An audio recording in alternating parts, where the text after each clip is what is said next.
Hello everyone, I am so happy to see you again. Today I need to harvest some of the vegetables that remain in the garden, and we can use some of those vegetables to make a lovely little lunch.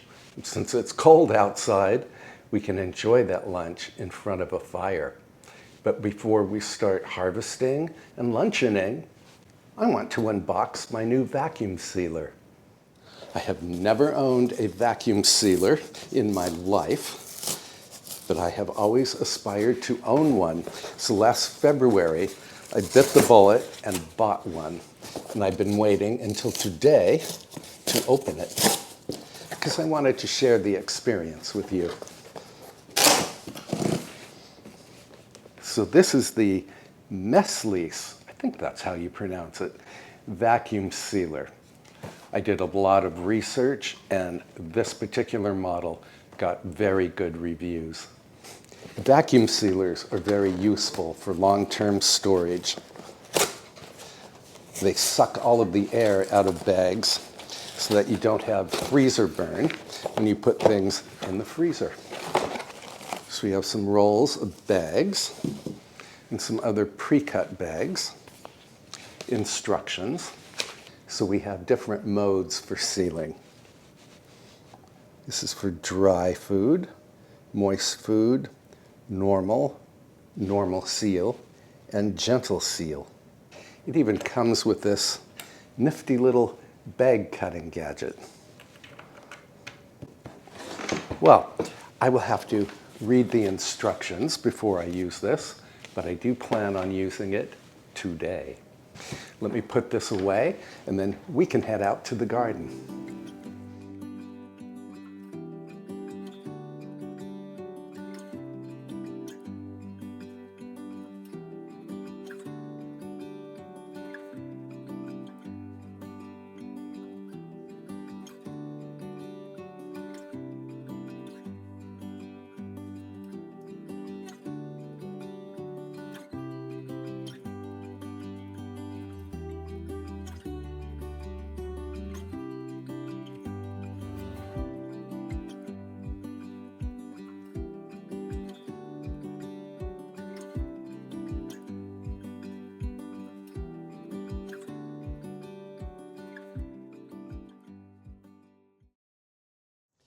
These are the carrots that you and I planted together from pelleted seeds I guess early during the summer. Let's see what we have. We have carrots. These are twins. Beautiful.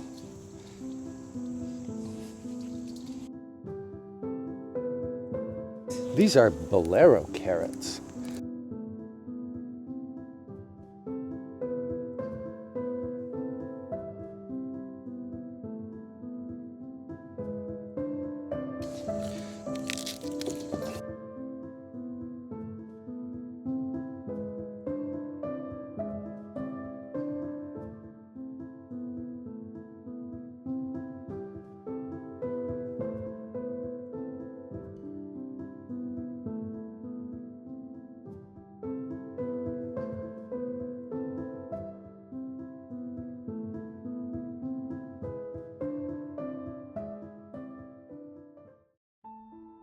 Now we can harvest some French filet green beans.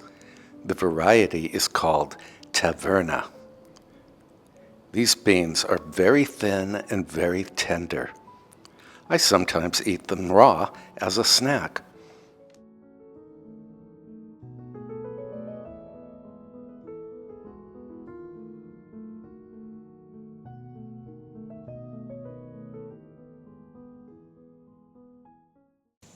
And this is the celery that you and I planted together.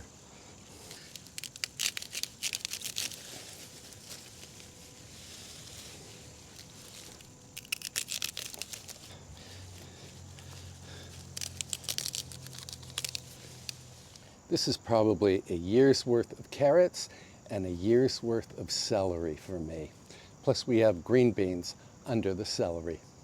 I'm going to clean these up, and then we can start to preserve them.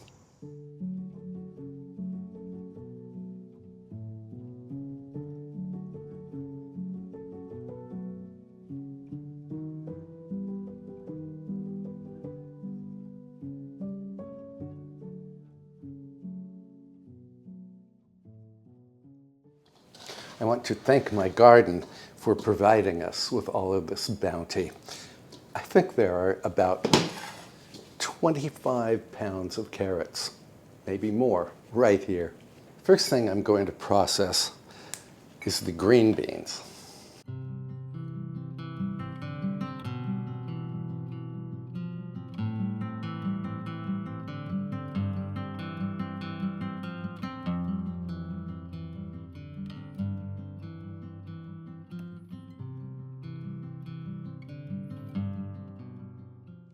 Onto the carrots. I'm going to peel them and trim them. A wide peeler works really well for peeling carrots and potatoes and just about anything else that you would want to peel. I really don't like those skinny little peelers. These carrots smell just awesome. They smell like fresh carrots. So my plan is to blanch and then freeze the green beans and the carrots and the celery.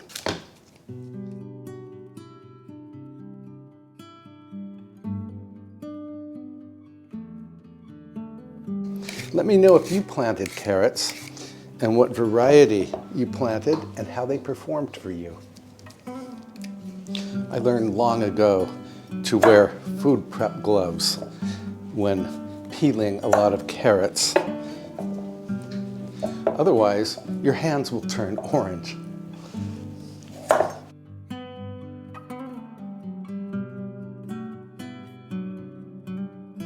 I'm slicing these carrots on the bias.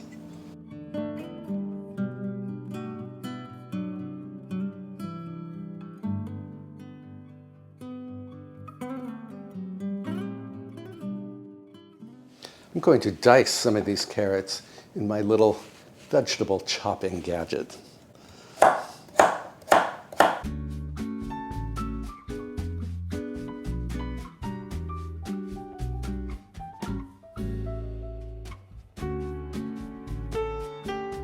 We've been at this for about 1 hour, and I'm finally onto the celery.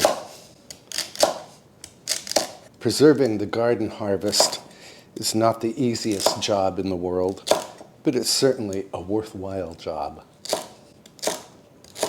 It seems a shame to grow a lot of food and then let it go to waste.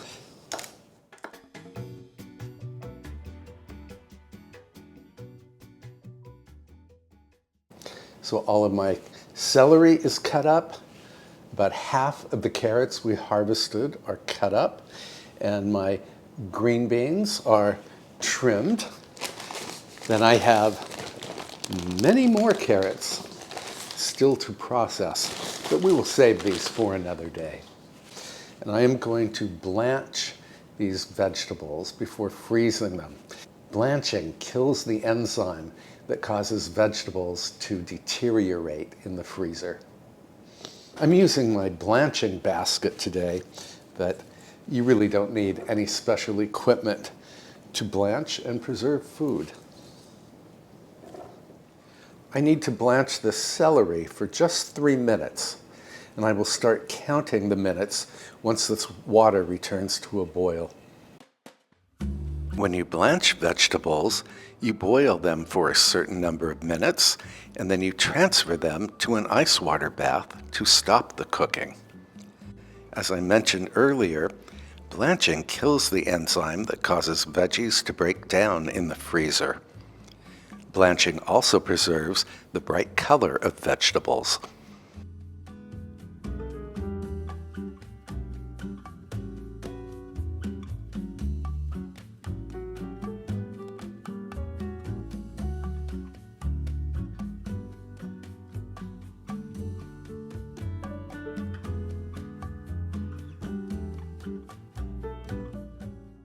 Carrots require 2 minutes of blanching. Green beans need 3 minutes.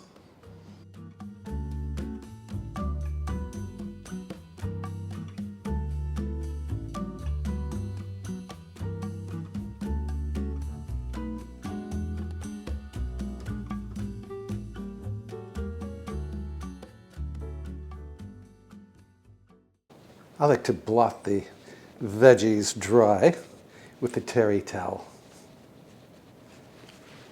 Now we can flash freeze the veggies. After they are solidly frozen, we can vacuum seal them for long-term storage in the freezer. Whilst the veggies are freezing, we can get started on lunch. Or actually, it's so late now in the day, I think this will be an early dinner. And I'm doing TexMex baked potatoes. And the first thing I need to do is bake the potatoes. So I'm rubbing the skins with shortening. You could use butter here. And the reason to rub them with fat is so that the skins remain soft as they bake. So these potatoes will be filled with all kinds of good things. Then we can wrap the potatoes. Now there is a correct way to wrap potatoes in foil. So you fold over the top, and then you take the two ends, press them down, and then you roll the ends like this and fold them under.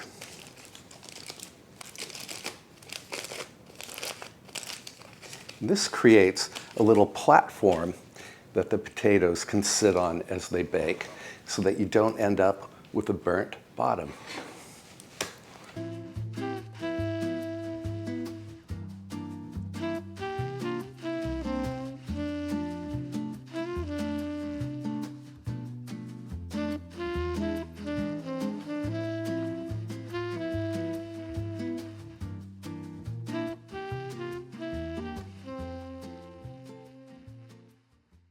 These go into a preheated 425 degree Fahrenheit or 220 degrees Celsius oven until they are perfectly tender, and that will take about 45 minutes.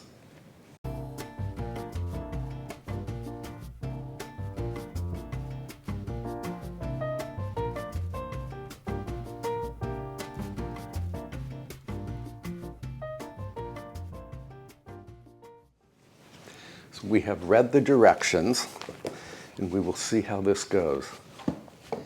There's a little cutter here for the bags. Now the bags come in a long roll so that we can cut them any size we desire. For the celery, let's see, I want to do probably 2 cups or so in each bag, and I'm going to guess that I will need this size bag. So it's open at both ends. We have to seal one end. This wasn't completely plugged in. Seal. Done. So we have a sealed end. Now we can start filling.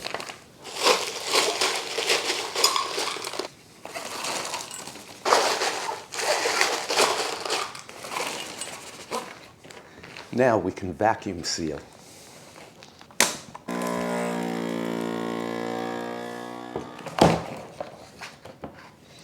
We are perfectly vacuum sealed.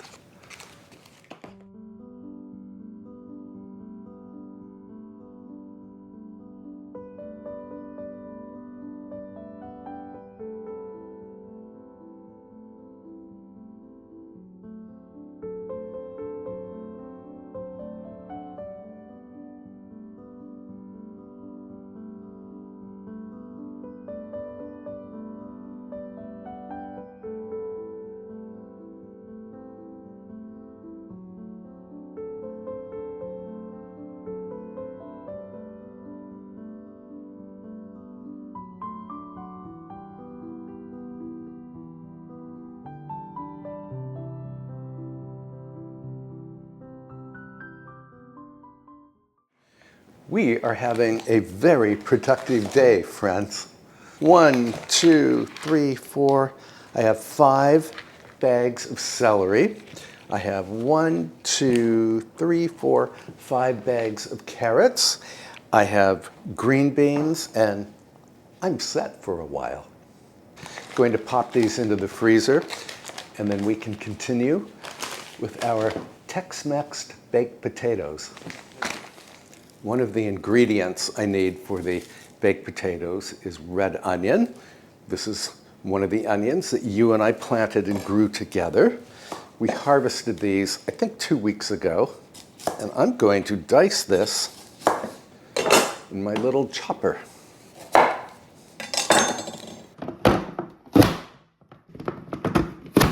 Perfectly diced.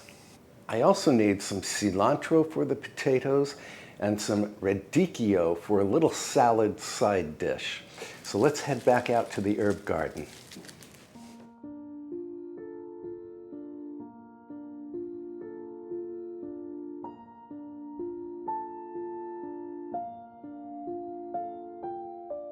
I am also gathering some tomatoes for our salad. These are the tomatoes that you and I planted and grew together last spring.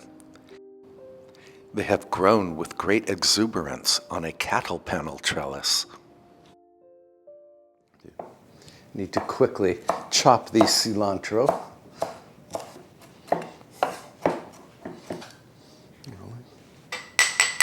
Tomato.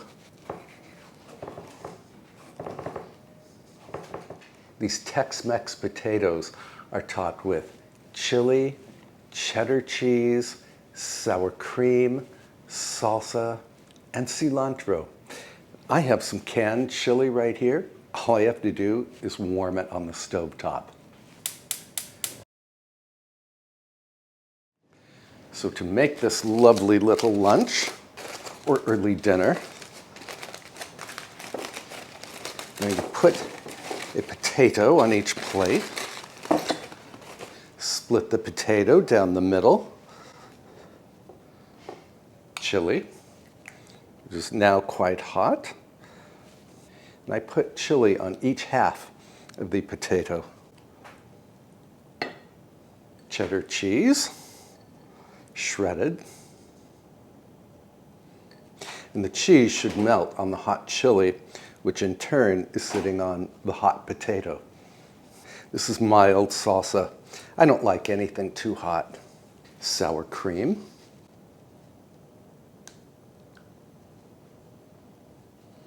Red onion. And cilantro. And we can do the next potato.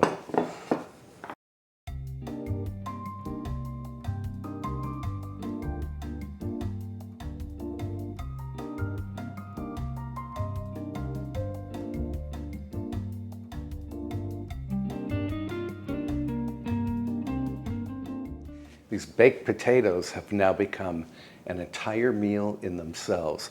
Still, I want to do the little salad.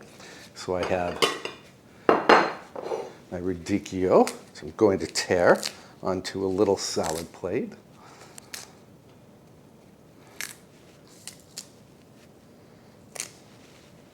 Tomate, salt, pepper, and some balsamic vinegar.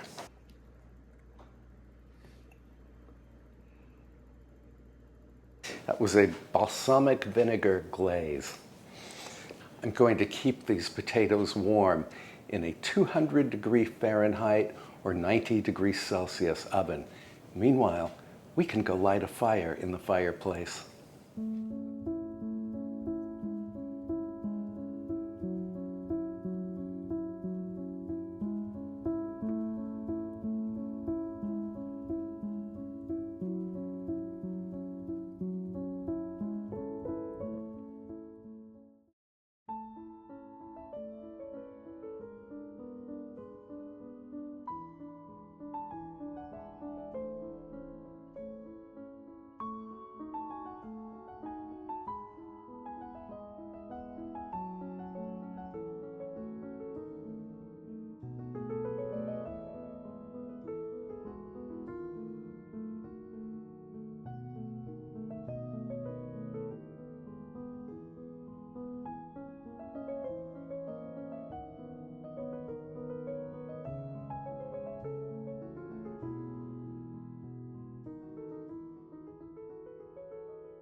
And at last, we can eat.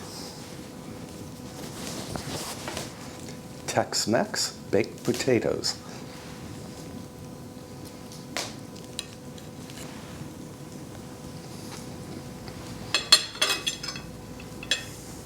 This is fantastico. Tex-Mex, but very unusual. Super delicious. I love every component of this dish, from the garden fresh baked potato to the store-bought chili, to the salsa and the cheddar cheese and the sour cream and the freshly snipped cilantro. Well, we certainly accomplished a lot today.